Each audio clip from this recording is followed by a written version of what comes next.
အချိန်တနာရီလောက်နဲ့မဟင်းကားကိုအိမ်မှာပဲလွယ်လွယ်ကူကူဘယ်လိုမျိုးချက်စားကြမလဲ။ကေနဲ့အတူဒီဗီဒီယိုလေးကိုဆုံးအောင်လိုက်ကြည့်ပေးပါအောင်နော်။ကေရဒီတစ်ခေါက်မွေးငါတစ်စိမ်တောချက်အရသာဟင်းရချောင်းမုတ်ထုတ်ကိုရွေးချယ်ထားပါတယ်။သူက zip နဲ့လေးစုပ်ထားတော့310ရလည်းအစင်ရမ်းပြည်တယ်။ငါးပွဲစာအထုပ်လေးပါရတာလေးလည်းကောင်းပါတယ်။ဘယ်လိုပဲ ready made သုံးငါးစီတက်လေးရလည်းထည့်ခြင်းတော့ဂျင်းနဲ့ထမင်းစားစွန်းငန်းများကြီးတစ်စွန်းနဲ့ငါးလေးနှစ်တုံးကိုပြုတ်ထားလိုက်ပါတယ်။ဘဲဥလေးလည်းထည့်မယ်ဆိုတော့ဘဲဥလေးနှလုံးလည်းပြုတ်ထားလိုက်တယ်။မုံဟင်းကားကိုအိမ်မှာပဲအစဆုံးချက်စားမယ်ဆိုရင် process တွေကအများများတယ်လीနော်အခုကျတော့လွယ်လွယ်ကူကူလေးပေါ့ငါးလေးပြုတ်ထားပြီးရင်အယိုးနှွင်ထားလိုက်မယ်ဘဲဥလေးတွေရနေပြီဆိုရင်တော့အခွန်ခွာပြီးတော့အကွင်းကွင်းလေးလီးထားလိုက်မယ်စက်သွန်ဒီကအရန်ဥသေးမရှိတော့အနေတော် size ဆိုတော့တချမ်းချမ်းပြီးတော့ကြပြင်ထားလိုက်တယ်ငါးလေးကိုစီတက်မှာဆိုတော့စက်သွန်ဖြူဥလေးနည်းနည်းလေးထည့်လိုက်တယ်နော်ပြီးတော့ထောင်းထားလိုက်ပါတယ်မုံဟင်းကားထဲမှာစီရီဝိနေရမကြိုက်တော့ကငါးစီတက်ဖို့စီနည်းနည်းပဲထည့်လိုက်တယ်ပြီးတော့စက်သွန်ဖြူထောင်းထားတာလေးထည့်တယ်စိမ့်မုံလေးတစ်စွန်းလောက်ပါထည့်ပြီးတော့စီတက်လိုက်ပါတယ်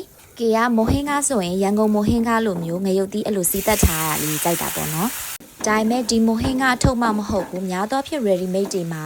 ငရုတ်သီးအစိမ့်မှုစီတက်ထားတာတိတ်မပါဘူးပေါ့နော်။ပြီးရင်ခုနကတော့နှွင်ထားတဲ့ငကြင်းလေးတွေကိုတိတိကျကျလေးစီတက်လိုက်ပါမယ်။ကေကစီနည်းနည်းပဲထည့်ထားတော့ရေလေးနည်းနည်းထည့်ပြီးတော့စီတက်တာပေါ့နော်။သူ့ရဲ့ packaging ကလည်းတေချာလေးလောက်ထားတော့လေ overseas တည်သွားမဲ့သူတွေပါဆိုလဲကိအထင်အဆင်ပြေလောက်တယ်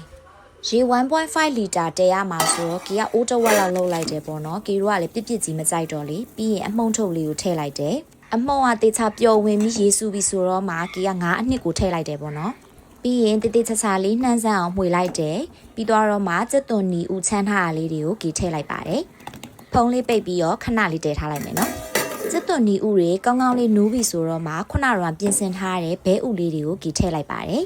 ကေတို့အိမ်မှာငဖဲ့ဝင်ပိုကြော်ပြီးတော့ခဲထားလေးရှိရပေါ့နော်အဲ့ဒီငဖဲ့ကြော်လေးတွေကိုလည်းပပလေးတွေလှီးပြီးတော့မွေးငါအိုးတွေကိုပဲတစ်ခါလေးထည့်လိုက်ပါတယ်ခုဆိုရင်တော့ကိစိတ်ကြိုက်ပြင်ဆင်ပြီးတော့မွေးငါဟင်းရည်လေးကတော့ရနေပါပြီပြီးရင်တော့စက်သွန်ကြော်ဖို့ရိုးရရမယ်ရဲ့ရွှေလိပ်ပြရဲ့ကလပ်ပဲအစိမ့်မှုန့်ရဲ့ကိုရိုးရရမယ်နဲ့ရွှေလိပ်ပြပေါင်း2ဆကိုကလပ်ပဲတစ်စားနဲ့ရောပါမယ်ပြီးစားလေးနည်းနည်းနဲ့တမောက်မှွေလိုက်ပါမယ်ရေလေးနည်းနည်းနဲ့မပြစ်မကျဲလေးအနေထားလေးကိုဖြော်လိုက်ပါမယ်ပြီးရင်တော့စက်သွန်နီနှလုံးကိုမထုမပါလေးတွေလှီးပြီးတော့ရောလိုက်ပါ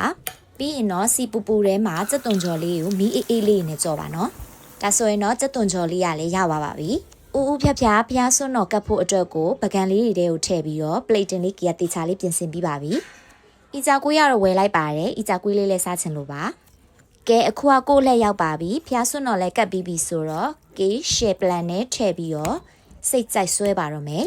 တခါတလေလဲပဲကြော်လေးကြော်ပြီးတော့ပဲကြော်လေးနဲ့စားပါတယ်။ကေရဲ့ဗီဒီယိုလေးကိုအဆုံးထိကြည့်ရှုပေးကြတဲ့တယောက်ချင်းစီတိုင်းကိုကေကျေးဇူးအများကြီးပဲတင်ပါတယ်။အားလုံးလည်းမျှဝေချင်တာမို့လို့ like and follow လေးနဲ့ကေရဲ့ channel လေးကို subscribe လေးလုပ်ထားပေးဦးနော်။